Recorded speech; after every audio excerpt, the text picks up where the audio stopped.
Hi, welcome to the EEVblog, an electronics engineering video blog of interest to anyone involved in electronics design. I'm your host, Dave Jones.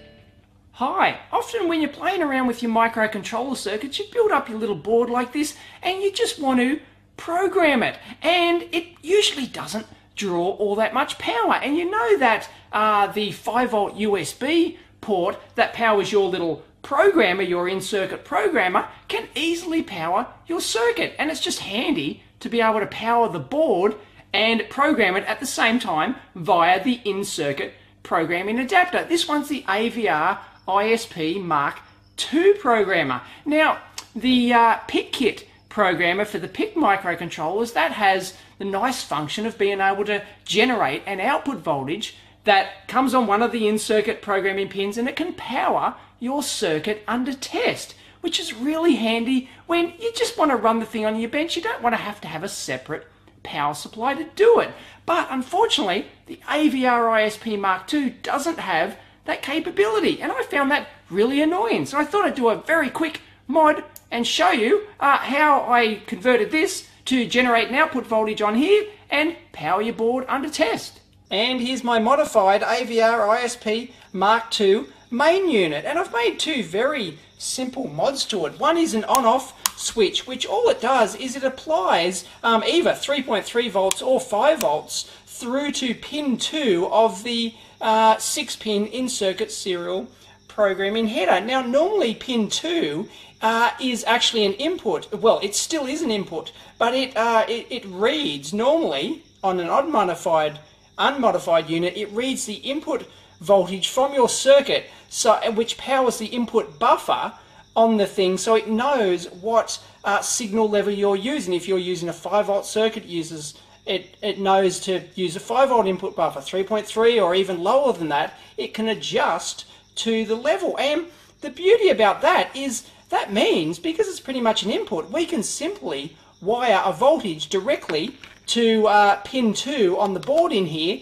which can actually power your circuit. Now, my circuit, my little board here only needed 5 volts. It worked from 5 volts, but I thought I'd go to the effort just to put in 3.3 volts in case any future boards I design, I'll be able to power those as well. So let's take a look inside. Now, it's actually not a bad little design, this. It's got 4 little clips here on the back, and you just get a flat-bladed screwdriver in there and push them aside, and it just levers off and opens like that. And there's the main board in there, and they've also got 2 clips down the bottom here, which allows you to take out the main board. You can just just pull it back like that, and the board will lift out when you pull back on those connectors, and bingo, it just pops out. It allows you to do mods really simply. I like it.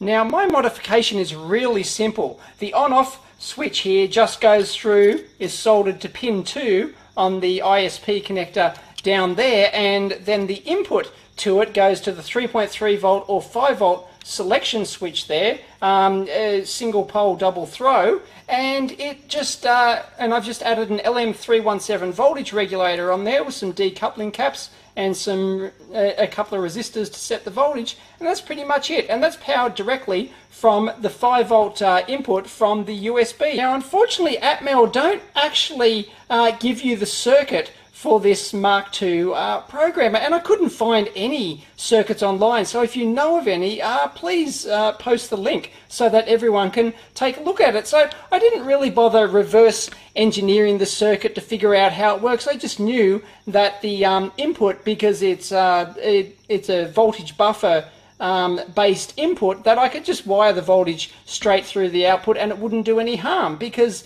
it's designed to read that input voltage. So whether or not it comes from my voltage regulator here or the voltage comes from the connector on your board, it really makes no difference. So I was 100% confident that I was safe in doing that. Now, if you just want to wire 5 volts through to the output and not worry about adding the regulator with 3.3, you just tap off the 5 volt pin, which is that furthest one with the large trace coming off it. Just wire that directly through to pin 2, and that's all you have to do to mod this thing. But I'd recommend putting on an on-off switch, of course, but the mod could be that simple if you just want to power 5 volt circuits. And of course the USB is capable of supplying 500 milliamps at 5 volts typically, or 2.5 watts. I'm not sure how much power this board takes. I haven't actually measured it, but it's not that important. It wouldn't take all that much at all, really. So there should be ample current to power your circuit under test. Mate, 350, 400 milliamps or something like that should be readily available, but we'll check that later and see how that goes. And here's an up-close shot of my mod, and I've put the LM317 backwards here because it made sense to do that, because the input pin here is on this side of the device, and I just bent that over and connected it directly to a capacitor. It's quite hard to see, sorry about that, but a capacitor that's directly connected through to that large trace, which is the 5 volt input from the USB connector. So that goes directly into the LM317. This one over here is the adjust pin. As you can see, I've got the resistor, and the tab of the device is actually connected through to the center pin here, which is the output. So I could have soldered that wire directly onto the center pin, but I just thought it was nicer just to put it onto the tab at the back there. And this is one of the feedback resistors, and the other one, which is used to set the voltage. I've got two in series there, which will go into the circuit, but these are the ones that set the output voltage. And this here is just an input 100N input decoupling cap for the 5 volt rail. So it goes 5 volts, and it's soldered down onto the tab of the shield of the USB connector, which is, I've checked, it is actually connected through to the ground point. And this here is another 100N output capacitor. Oh, sorry, it's not 100N, it's like 470N or something like that. And I just picked the highest value I found in my junk box that fitted, and it's connected between the output and ground as well. And that's all there is to it. It's pretty simple, and the output just goes off to the 3.3 or the 5 volt selector switch, and then switches through to the on-off switch, which goes through to pin 2.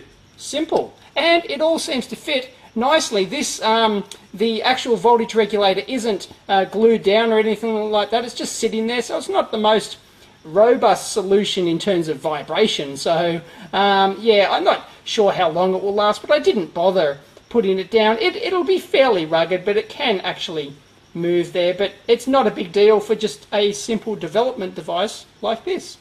And one thing you've got to be careful of there is just to drill the switch on the other side of this device. As you can see, I goofed it. I didn't have my head screwed on, and I drilled the hole on the wrong side of the device, which without catering for the height of the device when it plugs in like that. So it fouled on the top of the regulator, and that wouldn't have been very good to short out to the switch. So I just shifted that one over and put a label over it. No problems. Fixed.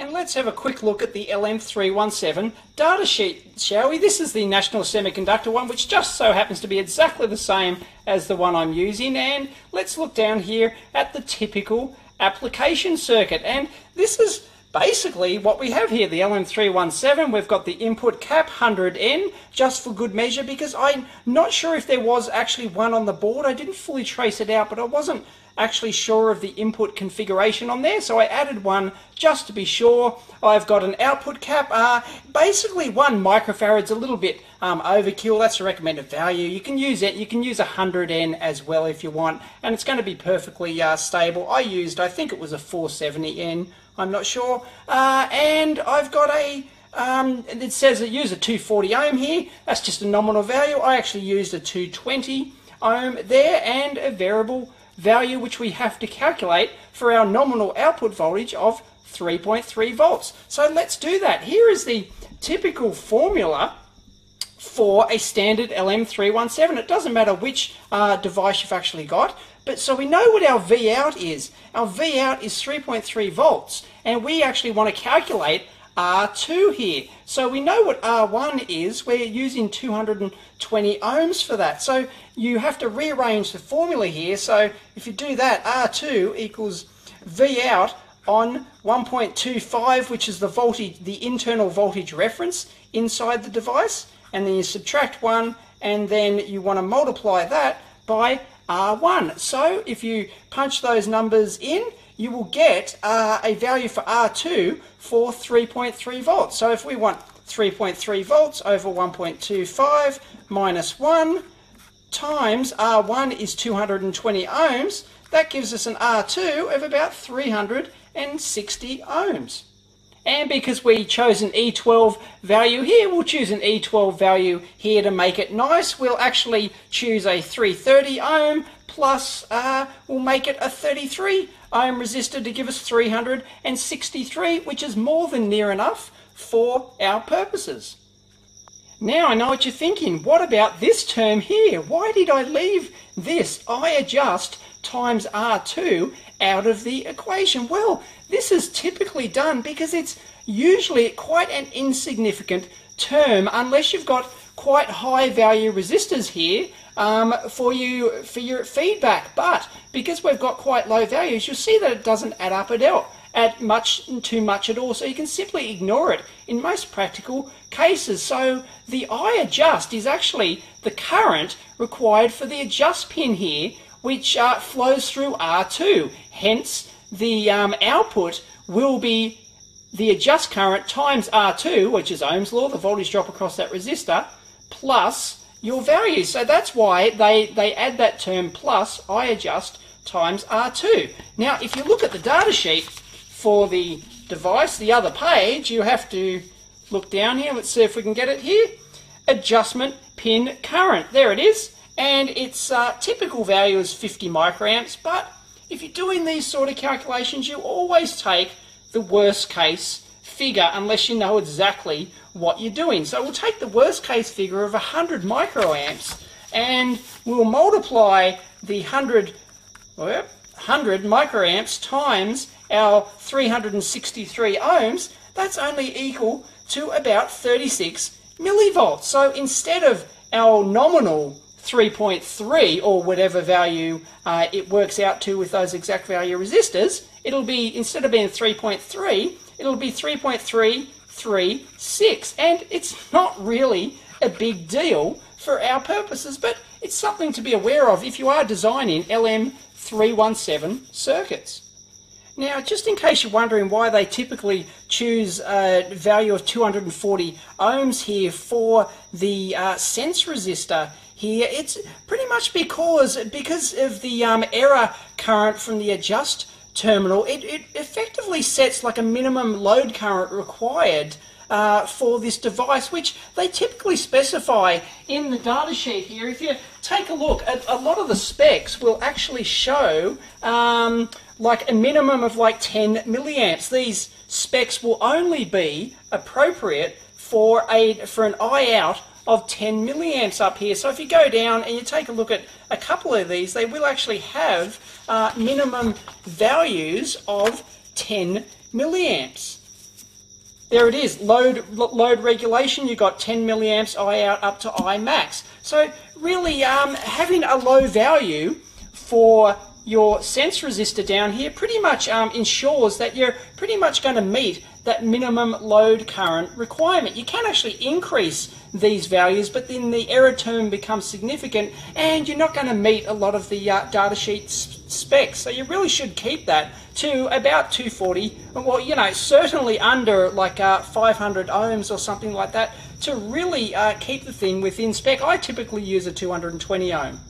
Now, the other trap with the LM317 is that it is not what's called a low dropout voltage regulator. It's just a standard linear regulator with a high dropout voltage. That means the dropout voltage is the voltage differential between the input. So the input must be X volts higher than the output, otherwise it drops out of voltage regulation, which I won't go into the details of how and why, but it basically means if you've got 5 volts out of your regulator, for example, well, you need typically for an LM317, as a rule of thumb, at full current, it's taken as a 2 volt minimum drop, and we'll take a look at that in a sec. So you would need a minimum of 7 volts input, otherwise your regulator will drop out of regulation. Now, here is, if you go through the data sheet, it'll be the same for all voltage regulators like this. All linear voltage regulators will have a dropout voltage specification. You can get special low dropout types which go down to several hundred millivolts or something like that. They can actually be quite low, but here's our parametric graph of the input to output differential voltage on the y-axis here, from 1 volts up to 3 volts, and that's the dropout voltage, okay, on the y-axis, versus temperature, because this effect does change with temperature. And as you can see, curiously, it has at different, and these are load lines are for different output load currents. This one up here, which curves like that, is for the maximum 1.5 amps output, and then 1 amp and 500 milliamps, 200 milliamps, and then the lowest load line they've got is 20 milliamps here. So let's take a look at the 20 milliamp one, and let's take basic room temperature here for our 20 milliamp minimum load current graph. So at 25 degrees Celsius, which is room temperature, we've got a dropout voltage of about 1.5 volts. So if we want 3.3 volts output, that means we need an input voltage minimum of 3.3 volts plus 1.5 volts, which is 4.8 volts. And technically our USB should give us that, although USB is 5 volts plus minus 5%. So it could actually be, it could actually be under that. It could technically be 4.75, but we're not too concerned with that. We will actually test it later, but that's at the minimum voltage. And let's say at our I out of 500 milliamps, which is the absolute maximum that the USB is going to give us at 25 degrees room temperature, because typically this development board here in Australia is only going to be pretty much used at room temperature, so I don't really have to worry about the extreme ends of the curve. Really, only if you're going up to some sort of industrial temperature do you sort of have to worry about the differences in the temperature differential of the load line. So at 500 milliamps, 25 degrees Celsius, we're looking at about 1.75 volts or 1.8 volts or thereabouts dropout voltage.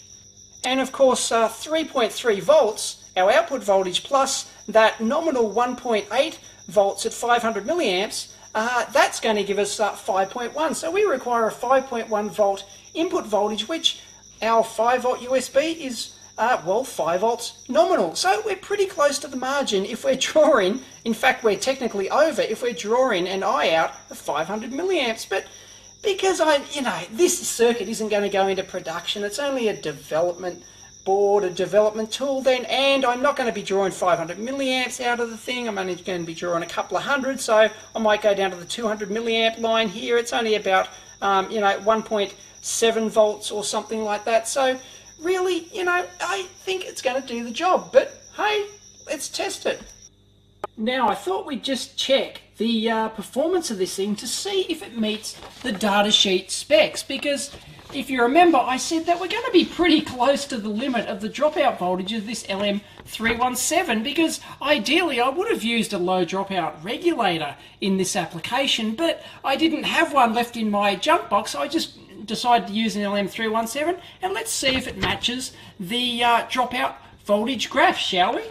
Now, to do that, what we need is the input here powered from my bench supply over there, so my variable bench supply, so that's the 5 volt input USB. I can adjust that, and you've seen this before, I've got my handy dandy constant current load, so we can adjust the current to match the various curves on the graph and see what we get. And I've got 2 meters, as always. You need at least 2 on your bench to do serious work like this. So I've got one, the Metrahit XTRA here is measuring the input voltage to the voltage regulator, and the Fluke 87 is measuring the output voltage. Now, when you're probing the voltage like this, it has to be right on the input and output terminal. You've got to probe it right on there, otherwise you could get voltage drop due to current through your wires or traces on your board or something like that. So you have to probe it directly at the input and have the ground directly on the ground pin as well. And I won't go into it, but I've got it all hooked up down there, and there it is. And it's a bit of a mess, but we should be able to measure the load current graphs. Let's try it.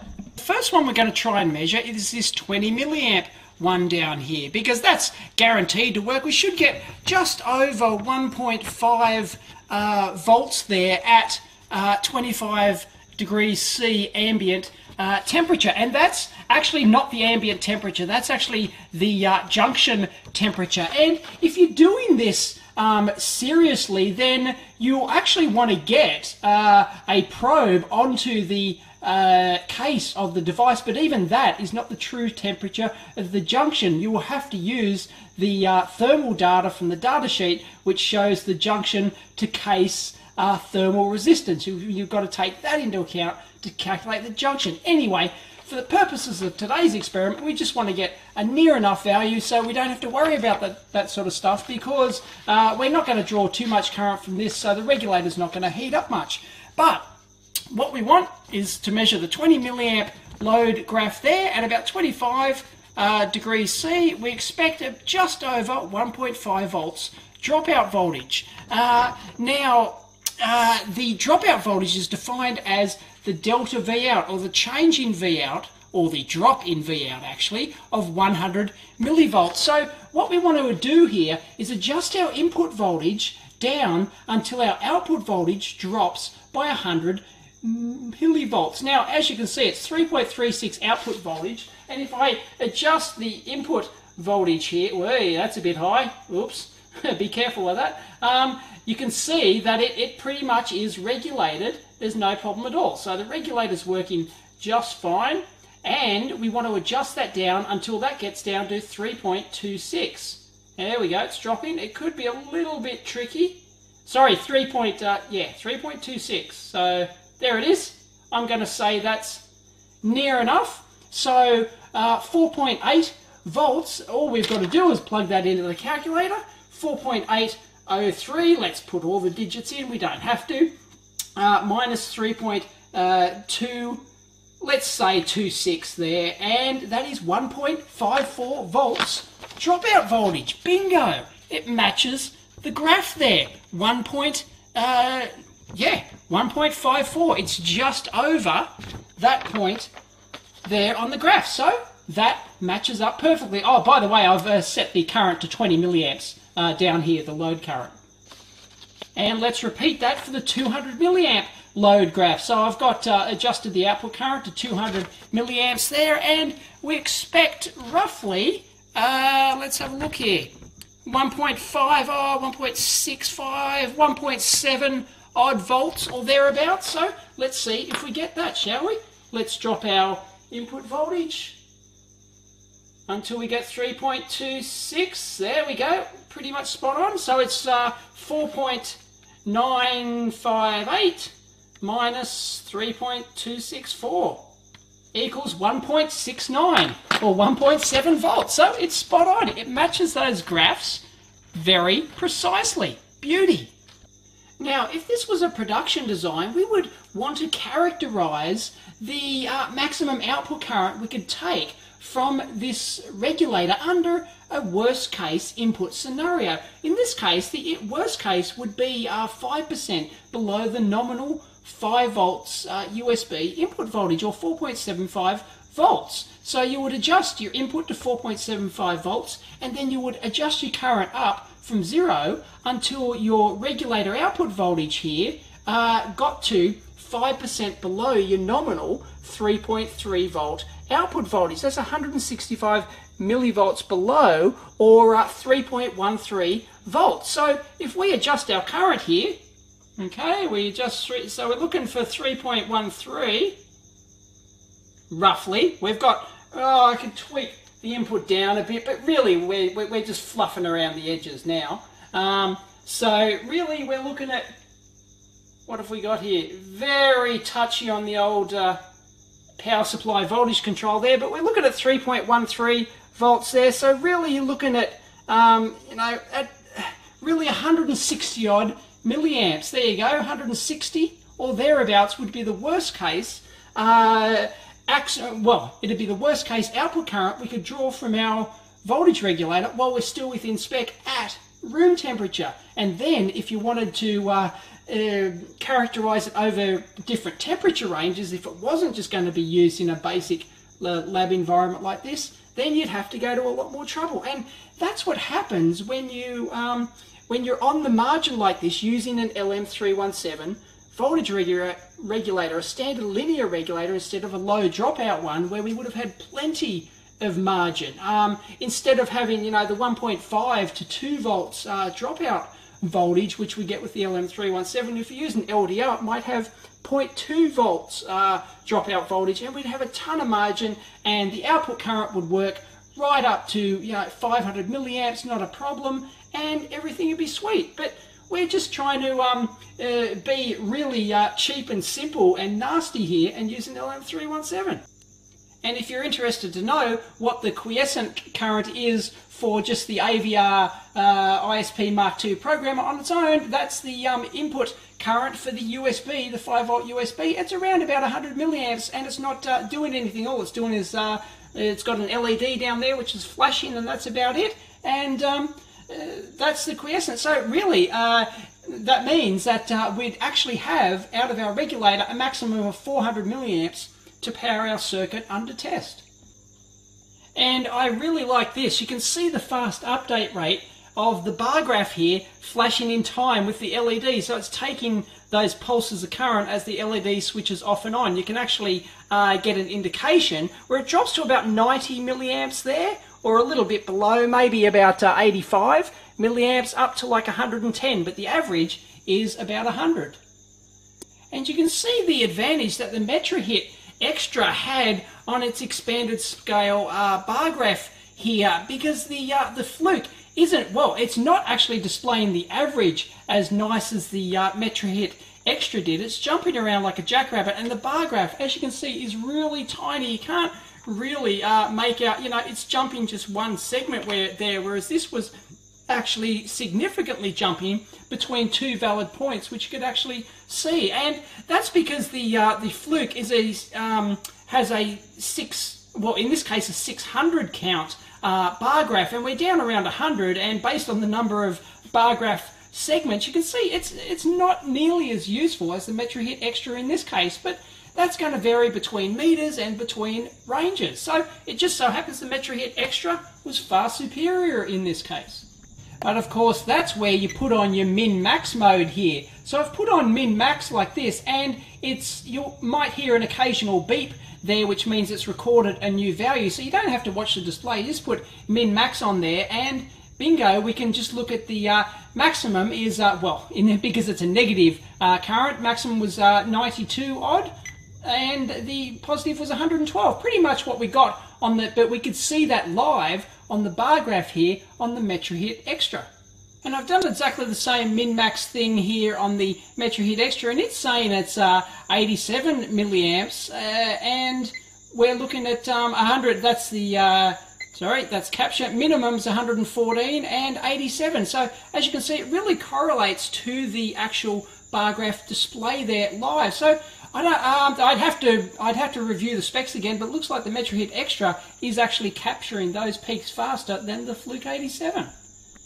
And of course, we're not done yet. We still need to check the output noise of the regulator to make sure it's not oscillating for a start. And well, we know the noise performance, as long as it's not oscillating and it's not dropping out, the noise performance is going to be good. So I've got it set to 20 millivolts per division here, and it's not a problem at all. It's quite nice. It hasn't dropped out. It's well within regulation, and everything's fine. But watch what happens when I turn down the input voltage here, and it starts to drop out. Boom, there we go. It's starting to, even though you haven't quite seen it on there you go. You can start, yeah, there you go. It's starting to drop. So that's what happens when a regulator drops out of regulation there. Different regulators perform in different ways. Some of them will actually perform quite nicely when they drop out, so they won't oscillate like this and do other weird stuff. But we're still talking about not a huge amount there. But if we keep dropping that input voltage, say to 4.75, or we change the output current, it's going to change with the output current as well. But as you can see, it does actually doesn't drop out as smoothly as you'd like, but that's the LM317. There are much better regulators out there. And if you're keen on the actual details of the circuit, there's not much to it. Here's the Dave CAD drawing of it. It's basically just the 5-volt USB input any 3.3 volt voltage regulator you like. I used an LM317 because I didn't have anything else at the time. It's not that great. I'd recommend you use a low dropout and LDO voltage regulator, 3.3 volt, just a selection switch to choose between them, and an on-off switch, and hook that up to pin 2 of the ISP connector, and that's it. Bingo, you've got yourself a modified AVR ISP Mark II programmer. So after all that, am I happy with this? Well, not 100%. No, it's there's quite a few limitations. Really, I'm limited to a maximum output current of basically 150 milliamps, which is going to be okay for a lot of circuits I do. But really, I think it was a bit of a gamble to put in an LM317. I know I was going to be limited. I was hoping for a little bit better, than the datasheet performance figures, but they are pretty much spot on to the figures there. So it's not that great. I think I might actually replace it with a low dropout voltage regulator and just a fixed voltage, a fixed 3.3 volt one. So you don't even need the adjustment resistors on there. All you need is the regulator and input and output cap. Problem solved. Huge amount of margin, and well, there you go. That was just implementing a simple LM317 on a design. I got a bit carried away here. I was just going to only show you the mod, and that was it. It was going to be a quick 2-minute blog, but I thought I'd just show you some stuff on some basic performance measurements on an LM317. I hope you liked it. See ya.